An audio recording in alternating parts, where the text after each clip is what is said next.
So I'm here with Becky DeWitt, a veteran author from Myrtle Beach, South Carolina, who has written over 30 books about trials and tribulations from the ordinary, everyday perspective.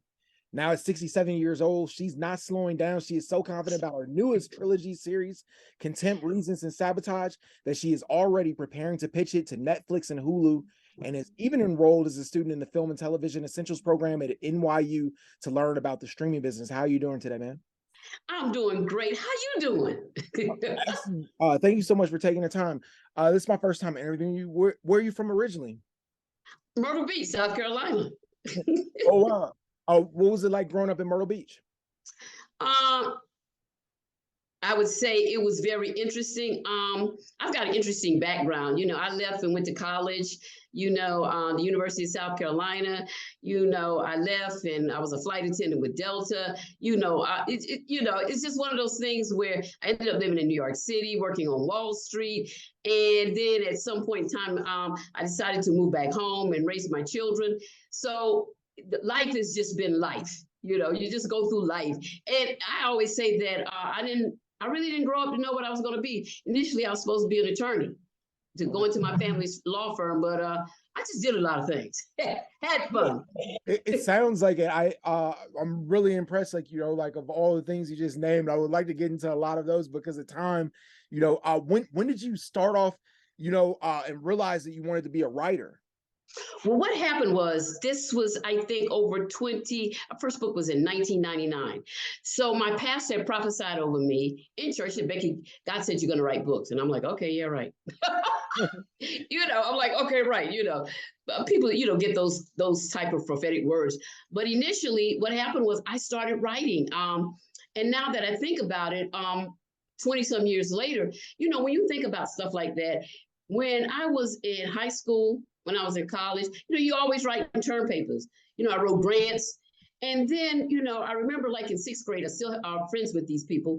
We used to write little scenes and, dialogue and pass it back. Everybody had to write something every week. So, and the mere fact that I'm still in contact with them and they know what has happened with me in my life, we're all laughing because we're like, you remember in sixth grade, we used to write about the monkeys and we used to send this this is something that's, it just happened. And you never know what you're going through in that age and that stage of your life and how it's going to affect you when you get older. Right. And you write a lot of inspirational stories, that are for like everyday people. I guess like a lot of those experiences are drawn on your own life. Yes. And then too, a lot of times, if I'm exposed to certain situations and certain things, I can write from that. It just comes in a thought. I write children's books, children inspirational books as well. I write adult inspiration, daily devotionals and things of that nature.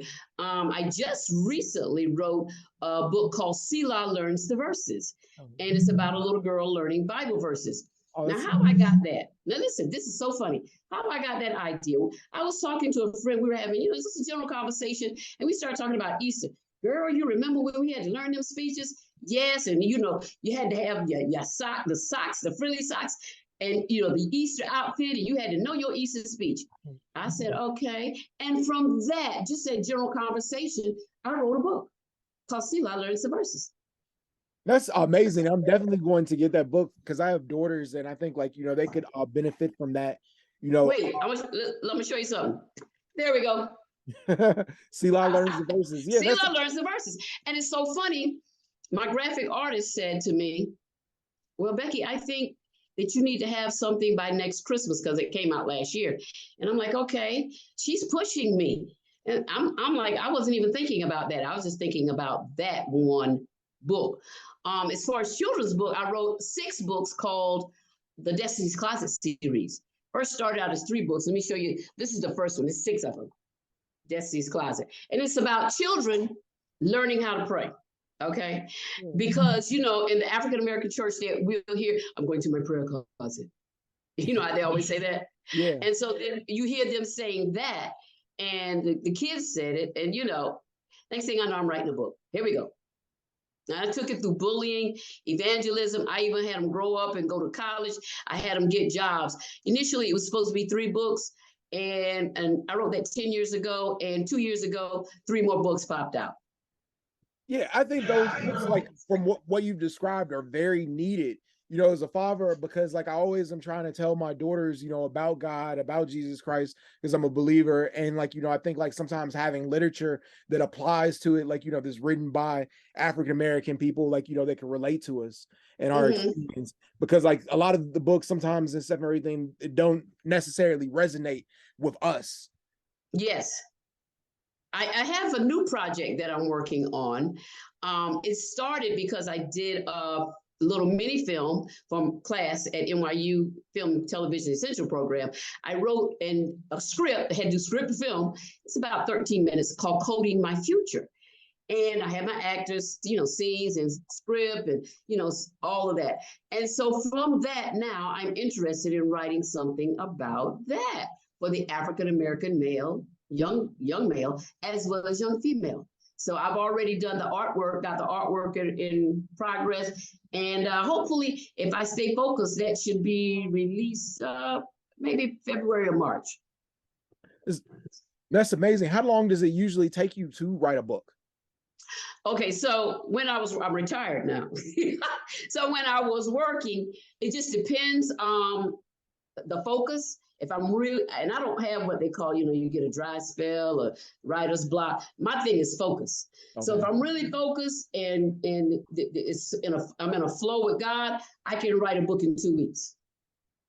But if I get interrupted here, there, and got other things going on, it just depends. And sometimes I have to wait to get different parts of a book to write the book. Yeah. I have to go through something. I have to see something to be exposed to incorporate that. And it's like I'm weaving a story, like I'm knitting a story. Okay. You talked about focus. Do you set up a like specific schedule of like when you're going to write? Now I do, now that I'm retired. Okay, so the specific focus is now, get up and get to the table, get to the dining room table, your office by 8:30, no later than 9 o'clock, right to 12. Take a 2-hour lunch, come back and work another hour. Not like when I had a real job. Right. But this is a real job. Right. What would you say is an interesting like writing quirk that you have? I would say, to me, I like music. I like instrumental music, prophetic music when I'm writing, and it helps me with the flow.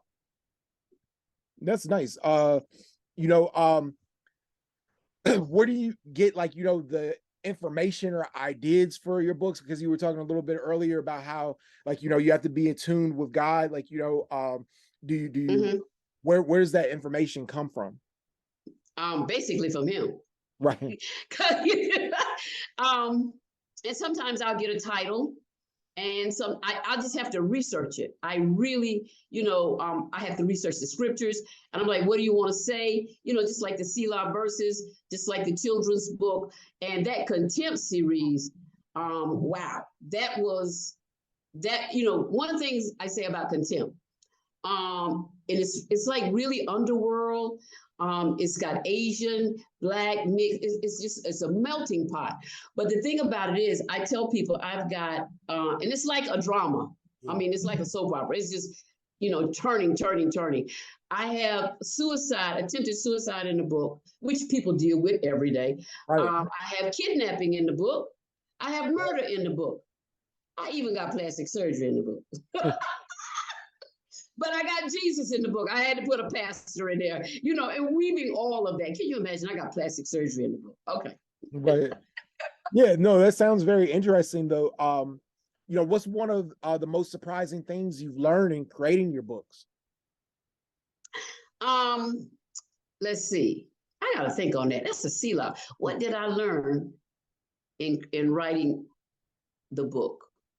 Oh, I know that it's about demographics, because sometimes some of the things I write, everybody's not going to read. And then the next thing, there's some people that just really hungry for what you wrote. And then I'm flowing with this now. There's some people that look at you and say, I can't believe you wrote that. Right. What's in your mind? Especially with the Contempt series, because what happened was the shock was to them, because I'm so busy writing inspirational, really inspirational. It's not churchy, but it's relational inspiration. And then I come out with this trilogy that's like off the chain. And, I'm having contempt chats with people, and they're discussing the book. They discussed the first book so much that they pushed me to write the second book. Then they pushed me to write the third. And I have people now wanting the fourth. I'm like, no, that's it. But people who know me was like looking at me saying, I can't believe you wrote that. You didn't write that. How you wrote that? So it was a surprise and a shock to them. That's amazing. And you actually like enrolled at the NYU Film and Television Essentials program. And I guess you got plans to pitch it to Netflix and Hulu, the Contempt, Reasons, and Sabotage trilogy. Can you talk about that? Yes, I would definitely, I want to be in a place to do that, because I enrolled in school. Initially, I had a company in Canada to contact me, and the script was written. They had the actors, they had the venues and all of that. I gave the agent rights for a year, but COVID, COVID shut it down. It was shut down for COVID. So we couldn't go any further. So as a result, being that I retired, I got to keep the mind. I have to keep the mind. My mind's a terrible thing to waste. So I decided to enroll in school to see. In other words, I was going on just faith with them. But now I'm at a point where, okay, since I'm retired, you need to learn all the stuff about the industry. You need to learn script writing, because what had happened was the script that was written for me, God sent me a script writer. I had to redo the script. I had to learn how to write the script. I had to learn camera angles, camera shots. I had to learn all of that. So that's a good thing. I had to learn what a producer does, the camera operator. So it was good for me to go to school. I've got one more semester. Oh my God, 5 semesters. And then I will get my certificate, diploma, degree, whatever they want to give me. But the point was just to go through this so that I would know all of the aspects of it. Wow, yeah, that's amazing. I think it's always important to learn new skills. And what was like, the experience though of like, going to like NYU, like, I imagine like, school's like pretty tough, like, especially if you've been out of school for a while. Well, this was online, first of all. Yeah. And it's online, so it's self-paced, right? Okay. Okay, so you got to be diligent, right? You can't be lackadaisical with this if you are seriously focused. I have a master's degree in education, so to me, I had to change my learning style a little bit and take notes and things of that nature. A lot of terminology I had to learn. And one thing about learning terminology, you learn the terminology, but you need to have it to put into motion the actuality of it. Right. And one of the hardest things for me to learn in taking this course was camera angles and camera shots. OMG, it was so much. It was so much. I mean, I was taking notes. I printed out pictures and everything, and I had to do a storyboard. Okay, and do a storyboard, put all of that in the storyboard. Then I had to have a call sheet. All of this I had to do in order to make my little 13-minute video, my little 13-minute film. I wasn't going for anything for 30 minutes. Like, yeah, a lot of people don't realize that, how tough, like, the logistics of filmmaking actually is. I think, like, I've experienced, I went to film school. I didn't go to a school as prestigious as NYU, but I went to the New York Film Academy. I studied, yeah. And like, it's really based like logistically more so like, than actually filming. We did do a lot of filming, like making short films and stuff like that, which is like, some schools where they focus like just classroom work, like AFI, for instance, like the American Film Institute. It's just like, you're just sitting in a class before, like, I think like to the second semester before you even make a film or something. So like, it's interesting, like, how like the different film schools like have different styles of like how they teach. And like, but like, I know like the logistics is really what's important, because a lot of times people don't understand, like simple things like, like licensing, for instance, like, people think like they could just put anybody's music in like their film, and then like, they find out like, and stuff and everything. No, like, I mean, even if you use the happy birthday song, like for instance, like Warner Hotel like owns the rights to like happy birthday. So like you have to get permission or pay them to use that song. And like people don't realize like little stuff like that. Even like logos, you can't really just have anybody's logo in your films and stuff like that. And it's just like a lot of like little things that could stop you from like getting like distribution for your film. If like you get to a festival and like, let's say somebody actually did want to buy your film and stuff, everything, like it's a lot of like stuff that could stop it. People don't sometimes have people sign waivers and things like that. And it's a lot. It's a lot. And I learned in screenwriting that about the Writers Guild. Oh, all of that. Yeah. And the licensing. Now, the last class I just took in my first class in the 5th semester was about marketing and distribution. So I'm learning about that right now, and Wow. the festivals. So like you said, it's a lot. It's a lot. And so for me, as the author of a book, of course, I want everything to flow, and I want to give it to the right person so that they can flow with it. But, like you said, it's a good thing to learn all that you need to know about the industry, because all of the things that I'm learning now, I hadn't a clue. I didn't have a clue. So I imagine COVID shut it down. It wasn't supposed to be. Right. Like, I mean, it seems like though you're on a really great path. Like, like, because now, like, you've learned like all these other skills. So like that you have in your tool belt that you can use, for like different projects in the future. And I think that's pretty awesome. Yes, and I tell you, one of the things I want to do is, and I want to start it this year. I want to turn my children's books into cartoons. Yeah. No, I think that sounds amazing. Yeah, because like my kids love cartoons. Most children do, and I think like it's a way like to communicate with them and like teach them on subtly. They don't even realize that they're learning something when they're watching cartoons, and I think that's what's really cool about like animation. Yeah, and I'll be honest, I had a guy contact me last year in December. He sent me a link to some kind of software for animation, and I had to tell him, I'm not ready yet. Oh my God. He says, it's almost like Disney, and it costs this much, and da da da. And he was just running it to me, right? And I said, okay. So I looked at it and just started taking the tutorial, because I'm doing just about everything myself, right? I got a team. I got a couple of people, a couple of assistants that help me. But I looked at this. I'm not ready. I'm not ready. I won't be ready to 2023. And then, I thought about it, Ryan. I'm just asking God to send me the help, because I mean, when you start doing animation, you start with facial movements, arm movements, body. You got to have also voice, audio. I said, you know what? This is too much. Yeah. Give me help, Lord. Help me, somebody. What do you think makes a good story?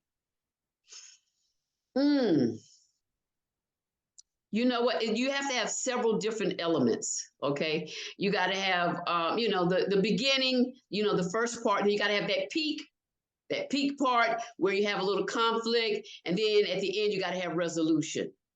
And we can take stuff from every day, the newspaper, the rags, the stuff that's online. You can read it, and you can take one thing from that, and then you can take that and make it into a story. But when you add the elements of redemption, okay, the element of resolution, you can break it out and make it into a good story. Do you hear from your readers much? What kind of things are they saying? Well, the majority of my people, they're reading, because I have a library on my Author's Den page of all my ministry writings. But the majority of the people want something. They want another Contempt. Okay. They want the salacious stuff. I have something that I started on last year, and it's really salacious. It's really out there. I wrote 5 chapters, and Holy Spirit pulled me off. You gotta leave that alone right now. You need to stay over here. And so that's how I ended up with Selah, learning the verses. So I have to stay in the vein that I'm led to be in, because when you start writing that salacious stuff, that drama and soap opera stuff, it's you start weaving them kind of stories. There's a lot in it. Right. Yeah. Into another place. Yeah, the market never lies. I've noticed like, even with my YouTube channel that like sometimes the interviews like I enjoy doing, like, with people who have like, interesting things to say don't do nearly as well as the ones like, with the salacious details and like, the scandals and stuff. That's what the people want to read or want to see. You got to be scandal ridden. Oh, it's that baby mama drama cousin. I don't know. It's just so much, So, but even in the Contempt trilogy, I tried to weave it in a nice way. And it's salacious. It's salacious in thought, but it's provoking. It's provoking. So you have all your books in your library of it's like, I guess, a library of your inspirational writings. Where can people find that online? They can just type in Becky DeWitt Authors Den. That's where all of the library, that's got like 20 years worth of inspirational writings on authorsden.com, and just type in my name, Becky DeWitt. All of my books are on Amazon. I think it's over 30 now. I don't know. Somebody told me that. I don't keep count. I just keep writing. Wow, that's amazing. Like, that you've written over 30 books. And you're not keeping count. Like, that's a lot of books. Like, did you think when you started writing like your first book that you would make it to writing 30 books like now at this point? Actually, to be truthful, no. Because the first book I wrote is called The 3 E's of Faith. Okay, who writes a book on faith? Okay. And so I'm 67. And so I said something last summer. I said, by the time I'm 70, I'm going to write 50 books. I'm like, really? Okay. I wrote a true story about my son. The book is called Naveed, the Rocket Engineer. And that book is for African American young males to inspire them, because my son always said when he was growing up that he was going to work at NASA. Oh, wow. He works at NASA. He's a rocket engineer. He worked on the last rocket that just went up. But growing up, the school district that I was in, they wanted to put him in special ed. Wow.